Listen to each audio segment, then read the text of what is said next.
listen to the noise. So without further ado, I would like to introduce Kyle Dunn, who will be talking to us about GPUs and stuff like that, and parallel databases and how we can make it even faster. So take it away. Thanks. So before I get started, I just kind of want to get a pulse of the room. Is there, what's the distribution, or who's HPC focusing? Okay. Data science? Okay. And big data? It's kind of like roughly the same, but I like to be right in the middle, to whatever extent possible. So a little bit about me. I actually work for Pivotal, and I'm a data nerd, which really means if the data scientists get to drive the Formula One car, I'm paving the road for them. So better to have a role than not. I, at one point, was a GPGPU researcher, mostly just toy problems, single nodes. How can you get speed ups? How can you do approximate computing, things like that. More recently, though, I've self-identified as the Pythonista. Python's awesome. Most of out of my way. So I try to use it wherever possible, which kind of seems strange given the purpose of HPC, but that's where I'll kind of introduce some new things. This is not entirely clear even to me still, but I wanted to kind of throw it out there just to get an idea of how these different concepts are going to relate that I'm going to talk about. So and I should say, because of my role, I have more enterprise leanings, so I see more of like the SQL warehousing, data warehousing type of workloads, which is pretty mature. What I would actually argue is more on the rigid side than on the not rigid side or the adaptive side. SQL isn't, it's not the most expressive way to describe your computation in my mind. For some people it's perfectly clear. Then there's this concept of JITting. How many people are familiar with JIT? Just-in-time compilation. Okay, so not. Okay, fair enough. And then GPGPUs is, I would argue, is more cutting edge, although I think it's gaining popularity, so it's maybe not quite as far out as some things, but it is fairly rigid. You have thousands of cores, but every core is executing in lockstep, so you have to describe things in a way that is massively parallel, basically. But it fits. I think it fits in certain use cases. So if we see kind of how these things are intersecting and what I'm describing, we're going to work right in the middle in this talk. But there are some other things out there that kind of combine two or more of these things. So MemSQL, which I haven't really looked at in any great depth, but it's my understanding that it's compiling SQL into machine code using JIT. PG-Strom, which is a Postgres extension, is using GPUs for in-memory joins and some other interesting things. Definitely following that project closely. And then the important one for this talk is Number, which is from Continuum Analytics. It's in the Anaconda Python distribution. And it basically is JITting Python code to be either vectorized or targeting a GPU or targeting multi-core. So very, very cool library. I would recommend that if you like Python and you like HPC, you check that out. But in the context of this talk, I kind of want to frame it in this way of doing things, kind of in a rigid but very parallel way on the left. So this is the power loom, invented a couple hundred years ago, as opposed to a room full of skilled seamstresses or sewers. They're very, they can do a lot more complex tasks than, say, a power loom. Power loom's really good at doing very simple things, very wide. But you can't do, like, you wouldn't do an embroidering on a power loom unless, that's changed. I'm not terribly familiar with that stuff. But these things are kind of at odds in that sense, right? We have really good scale on one side, but on the other side, we have the capability to do more complex things. So it'd be nice if we could kind of merge these in one system to accomplish some interesting tasks. So on this side of it, this is where GPGPU fits. You basically write some code, and that code actually has some other code contained within it that runs through this magic box, which really isn't magic at all. In this case, I'm showing OpenCL, which is the open compute language. You can use it to target heterogeneous systems, so CPUs, GPUs, only CPUs. It's pretty flexible, but not quite as mature as, say, like CUDA, which is closed source. But regardless, you describe your workflow. You initialize some memory buffers. You kind of create an OpenCL context, and then you write your program code, which is actually in C in this case. Numba allows you to do it with pure Python, which is even better. And then you basically assign a task to a work queue, and it gets dispatched to that device and executes. So that's kind of what this is here. So this is actually readable of that code. This is a very basic vector sum, nothing amazing here. Certainly people that are more familiar with GPU and writing that code can do much more complex things than this, but I think you get the idea. So that's one half of the picture, and the other half is this is where MPP comes in. So a couple of examples of MPP databases. Well, one in particular recently open source is the Greenthumb database, which is offered by Pivotal, as well as it's open source, available on GitHub. So you can see all the code. The basic idea is you write one SQL statement here. Again, some magic happens, which really isn't magic. It's all open source. You can see it, but you basically have a master node that distributes that work out to each of these individual worker nodes, this is way overblown. I don't think I would ever want to work on a cluster quite that big, but same idea. Each one of these is taking some bit of work and executing that work locally, and then ultimately that kind of comes back as a single result set. So scatter, gather, I think very similar to a lot of HPC workloads. And now is the point where, like, how do we merge these two things, right? So I'm basically proposing if we take some capabilities of GPUs and put these into each of these MPP nodes, which have hundreds on the very low end, up to thousands now for medium priced cards. You're getting a very large compute capability on top of what was already pretty large in either of these cases. So we'll just step back for a second and think about how that fits here. So what I've basically just proposed is you write some high-level Python code. That Python code then gets dispatched to tens, hundreds, I don't think thousands is quite scalable yet, but gets dispatched to some number of nodes. Python libraries there take that code, compile it down into machine code, execute that machine code, results come back, and then all the results wind up back to the user. So that's pretty powerful in my mind. I mean, it's not a lot of work is the other side. This is all open source software that kind of plugs together relatively easily. This is the other thing. You're taking some very large set and you're getting an extra multiplicative factor on how fast you can perform work on it. And that's the name of the game. You don't want to be waiting around for hours if you can help it to get your results back from a very basic query. Especially as your data sets grow very large, this becomes much more important.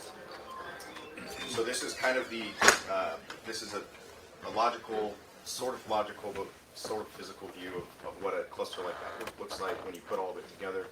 You have a single SQL query at the top, some number of MPP nodes. Each MPP node has some shard of data, and it also has these green boxes, which I'm representing as the GPU cores, so it could be 10, 100, just depends on the hardware.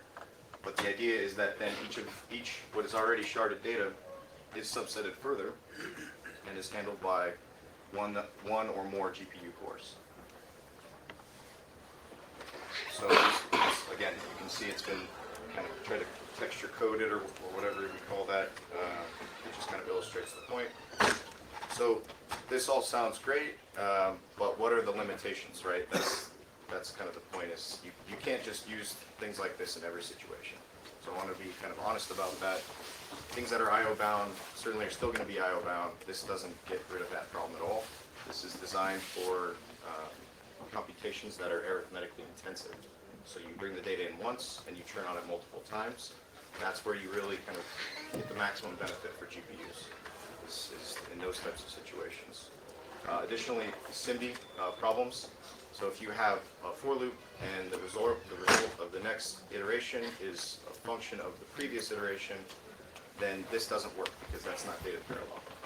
There are some problems where you can get around that, but in general, this is for SIMD type operations.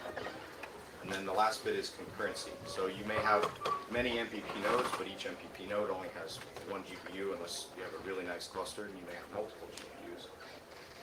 But you won't be able to dispatch multiple users or multiple queries on the same GPU in any given instant without paying some concurrency penalty.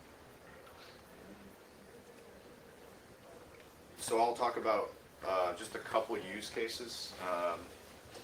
I can't go into too much depth on this, but I think this is one of our larger kind of data sets that we've seen, not on this particular, not using this particular method, but this might be a good application for it. So there,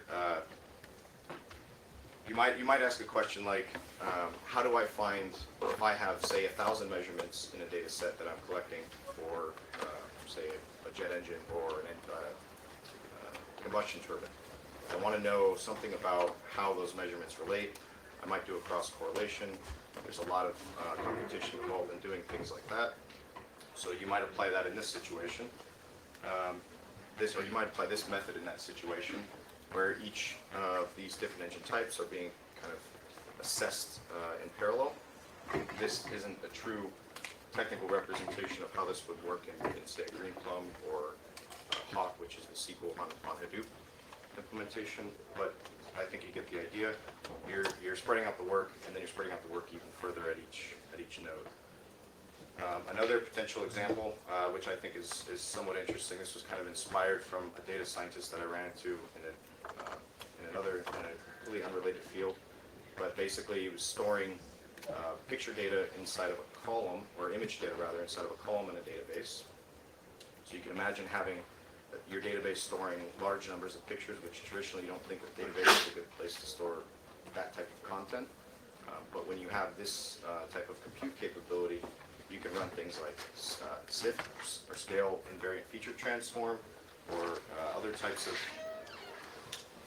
compute-intensive algorithms that allow you to do matching, or to say, how to say different things about images. So if you had, say, an image of an unknown organism, you wanted to know like which class of plants or something it might be nearest related to, and in some contexts, whether it be actual pictures or some kind of microscopic imagery, you may be able to deploy this kind of system to do that in a very kind of interesting way that you probably don't normally think of for those types of problems. The last one is also fairly interesting, I think. Map data, which currently is there's not that great of support, or geospatial rather, there isn't that great of support for it in Greenplum currently, but that's being worked on more and more all the time. And it's also a very data parallel problem. So you can imagine the map in the background, you kind of chunk that up into a bunch of tiles, you spread those tiles out over all these cluster nodes, and then now you can write some kernel that is executing in each of those tiles to give you an answer very quickly without iterating. Basically being parallel wherever possible. So I think I went quite fast, but I was originally planning to have a demo. Couldn't get Amazon to behave. So if you take nothing else from all of this, I would say this. And again, this top piece is not to bash on like making new things or making new combinations of systems to do things, but at least in my experience, it was always the most difficult to bring your data to the computation you want to do. You do a lot of kind of maneuvering just to get things set up so you can actually run the algorithm that you benchmark or you're optimizing, and that's painful. So if you can deliver your computation to the data rather than doing the reverse, database is already very good at that, and that's what I think this is kind of getting at. The second bit is JIT is your friend. JIT is very cool. It's how many people are familiar with LLVM? GCC's not so great friend. Yeah, it's a very, very neat project. I had the fortune to work on a little bit of it.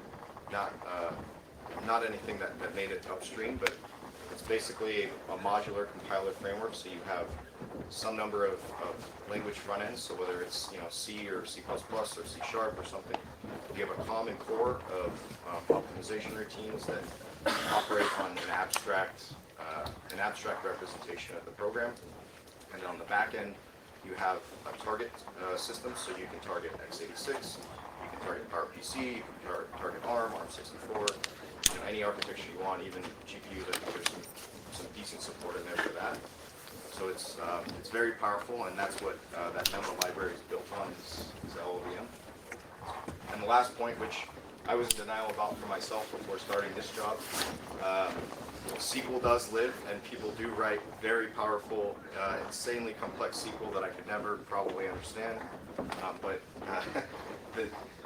the nice thing is that we have good mature SQL parsers in Greenplum, which is based on Postgres, so you can handle that, and in fact, you might be able to empower people to do better if you give them, things like JITted PL Python functions. So that's kind of the talk. I really, again, I was meant to have a demo. I can show some more code too, so you can get an idea of how this looks when you implement it and that kind of thing. Don't have to go into too much detail, but I'd be happy to take questions if anybody has those, or if I'm just crazy, anything. So that's it.